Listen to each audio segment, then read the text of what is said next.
किस्म के टीचर्स हमें पढ़ाने आते थे। जब मैं प्रोफेशनल एजुकेशन की बात कर रहा हूँ, जब मैंने एमबीए किया फार्मास्यूटिकल बिजनेस मैनेजमेंट में, तो एक तो वो लोग थे जो प्योर एकेडेमिया से ताल्लुक़ था। ये वो लोग थे जिन्होंने सारी ज़िंदगी पढ़ाई की, पीएचडी किया और उसके बाद एकेडेमिया में पढ़ाने आ गए। ये पढ़ाते थे, अच्छे बड़े सिंसियर टीचर थे, लेकिन समहाउ वो अपनी थ्योरी को प्रैक्टिकलिटी से रिलेट नहीं कर पाते थे। इसकी वजह से हम उनके दिए हुए कॉन्सेप्ट्स को इतना ज़्यादा कैरी नहीं कर पाते थे। दूसरे टाइप के जो टीचर थे वो लोग थे जो कि कॉर्पोरेट वर्ल्ड से आते थे, जिनको हम विजिटिंग फैकल्टी कहते हैं। ये लोग अच्छी सीनियर पोजीशंस पे कॉर्पोरेट वर्ल्ड में काम कर रहे होते थे, और जब हम वो जब रिलेट करते थे अपनी थ्योरी को रियल लाइफ प्रैक्टिकल एक्सपीरियंसेस के साथ, तो एक बड़ा हसीन इम्तिजाज बनता था उस सूरत में। और वो सारे कॉन्सेप्ट जो थे वो हमने कैरी किए। तो मैं अगर पीछे मुड़ के देखूँ अपने एकेडमिक इस पर्टिकुलर कैरियर के ऊपर, तो मुझे बहुत बड़ा फ़र्क नज़र आता है। मुझे सारे वो टीचर याद हैं जो कि प्रैक्टिकल बैकग्राउंड से आए थे, और उन्होंने जब थ्योरी के साथ प्रैक्टिकलिटी को मर्ज किया, अमेलमेंट किया, तो बड़ा खूबसूरत कॉन्सेप्ट बना और रिटेन किया हमने और प्रैक्टिकल लाइफ में खासा यूज़ किया। अच्छा, उसमें दो किस्म की चीज़ें थी। एक तो वो चीज़ थी जो कि pure related to your work. मिसाल के तौर पे अगर मैं कंप्यूटर प्रोफेशनल हूँ तो सॉफ्टवेयर पे मेरी कितनी कमांड है और वो मुझे कितना आता है, सैप इम्प्लीमेंटेशन के क्या क्या स्टेप्स होते हैं, प्रोजेक्ट मैनेजमेंट क्या होती है, सो ऑन एंड सो फोर्थ। दूसरी जो वो चीज़ सिखाते थे वो एटीट्यूड सिखाते थे, यानी कि किस तरीके से कॉर्पोरेट वर्ल्ड में रहना है, सर्वाइव कैसे करना है। आप शायद सॉफ्ट स्किल्स कहते हो उसको, लेकिन जिसके अंदर स्ट्रेस मैनेजमेंट आ गई, जिसके अंदर इमोशनल इंटेलिजेंस आ गई, इंटरपर्सनल स्किल्स आ गई कि अपने पीयर ग्रुप के साथ किस तरह रहना है, कॉन्फ्लिक्ट मैनेजमेंट आ गई, डिफरेंट रियल टाइम सिचुएशन के अंदर से किस तरह निकलना है, आपने क्विकली डिसीजन लेने की क्या अहमियत है, अगर डिसीजन डिले कर देते हैं तो उसका क्या क्या नुकसान आते हैं। ये सारी चीज़ें शायद वो हमें डायरेक्टली पढ़ाते नहीं थे, लेकिन उनके तजुर्बात से हम एक्सट्रैक्ट करते थे, which you call read between the lines. तो उससे हमें सारी की सारी चीज़ें सीखने को मिली, जो कि हमें प्योर एकेडेमिया से जो लोग आते थे उनसे सीखने को नहीं मिली।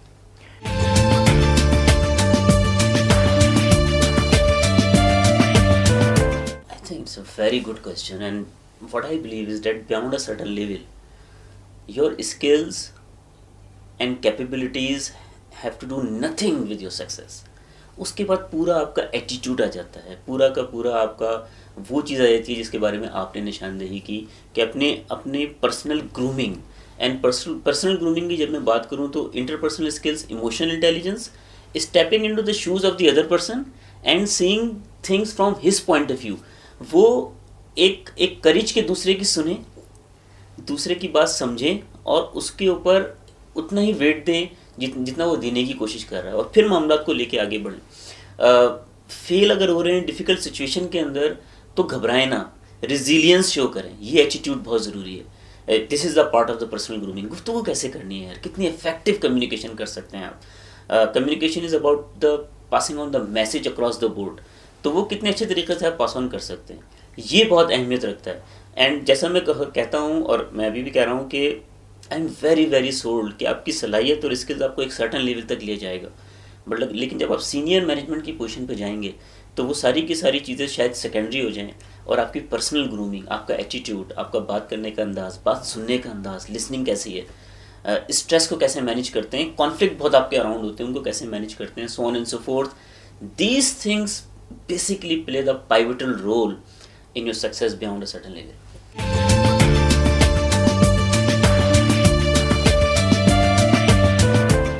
सिस्टमेटिकली नहीं दिया जा रहा। कोई ऐसा टीचर ज़रूर आ सकता है जो कि आपको वो सलाहियत दे दे। अच्छा, विजन एक बहुत बड़ा वर्ड है।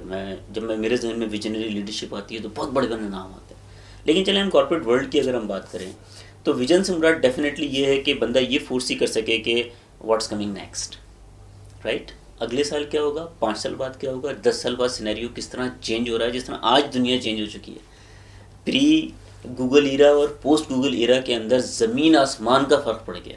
यकीन करें वही लोग कामयाब ज़्यादा होंगे आज जिन्होंने कल ये फोर्सी कर लिया था कि चेंज स्टार्ट हो चुका है, कहाँ पहुँचेगा, और उस हिसाब से अपने आप को मोल्ड कर लिया जाए। तो विजन की तो ये अहमियत है।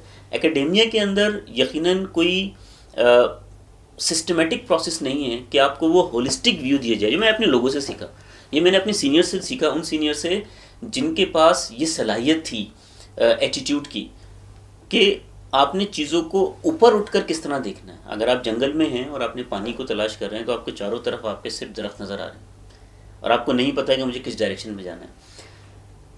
Elevating from your surface and having an holistic view tells you कि यार ये जंगल है, ये पहाड़ है, उसके पीछे पानी है, and then you move around. इसको आप कहेंगे कि होलिस्टिक व्यू देने की सलाहियत। विजन तो शायद बहुत आगे का वर्ड है, लेकिन कम से कम ये सलाहियत कि हम ऊपर से देख सकें चीज़ों को।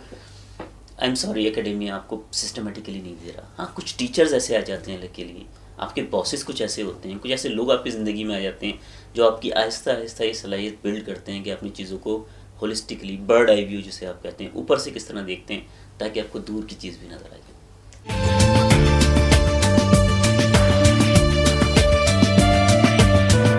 पर्सनैलिटी ग्रूमिंग ही मैटर करती है बियॉन्ड अ सर्टेन लेवल। आपकी बाकी सलाहियतें, आपकी एजुकेशन, आपके नंबर्स, आपकी जीपीए, ये सारी की सारी चीज़ें आपको एक सर्टेन लेवल, मैं अगर ये कहूँ कि शायद एट मैक्स आपको middle tier of at the organisation ले जा सकती हैं, लेकिन इसके बाद अगर आपको आगे बढ़ना है तो सिर्फ पर्सनैलिटी ग्रूमिंग और ये सारी स्किल जिसका मैंने जिक्र किया यही रिक्वायर्ड हैं, ये एटीट्यूड ही रिक्वायर्ड है जो कि आपको इससे आगे ले जाएगा और आपको कामयाब करेगा।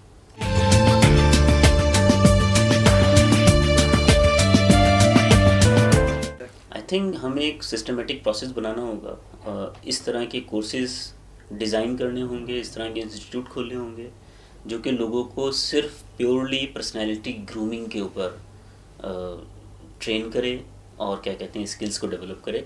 इसकी आगाही भी देनी होगी कि कितनी ज़रूरी है ये चीज़। जब मैंने एमबीए करके निकला और प्रैक्टिकल लाइफ में आया और मैंने देखा कि मुझे वो लोग याद हैं जिन्होंने इन चीज़ों में कंट्रीब्यूट किया, तो आई थॉट कि I should also contribute to the society and I teach one of the finest institute of Karachi as a visiting faculty. खासी मेहनत करनी पड़ती है मुझे, संडे को 3 घंटे निकालना, लेकिन ये सिर्फ इसलिए कर रहा हूँ कि आई थिंक ये वो चीज़ है जो कि हमें बिल्ड करने की ज़रूरत है। अब बहुत सारे लोगों को आगे आने की ज़रूरत है। मिनहसल कौम भी ये बहुत ज़रूरी है। यंग प्रोफेशनल आते हैं, बहुत स्किल्स होते हैं, बहुत टैलेंटेड होते हैं, I know some of the people they are brilliant, लेकिन एटीट्यूड की कमी की वजह से वो शायद मार खा जाते हैं, वो आगे नहीं जा पाते। So I think it is fundamentally important कि कोई आगे बढ़े और इस पर काम करे।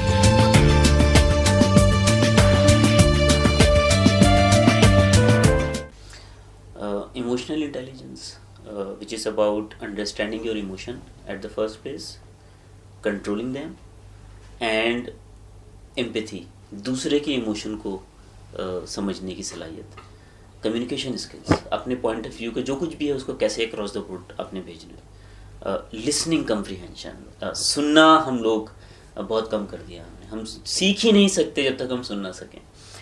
कॉन्फ्लिक्ट को कैसे मैनेज करते हैं, ये भी part of the interpersonal skills है, ये भी इमोशनल इंटेलिजेंस का ही पार्ट आ जाता है। स्ट्रेस को कैसे मैनेज करना, मेहनत का क्या रोल है आपकी ज़िंदगी के अंदर, अपनी टेम्पटेशंस को कैसे रेजिस्ट करना, एक क्लियर हेडेड विजन आपके जहन में हो और उसके पीछे जाते वक्त आपको रास्ते में बहुत सारी टेम्पटेशंस मिलेंगी, उनको कैसे रेजिस्ट करना है।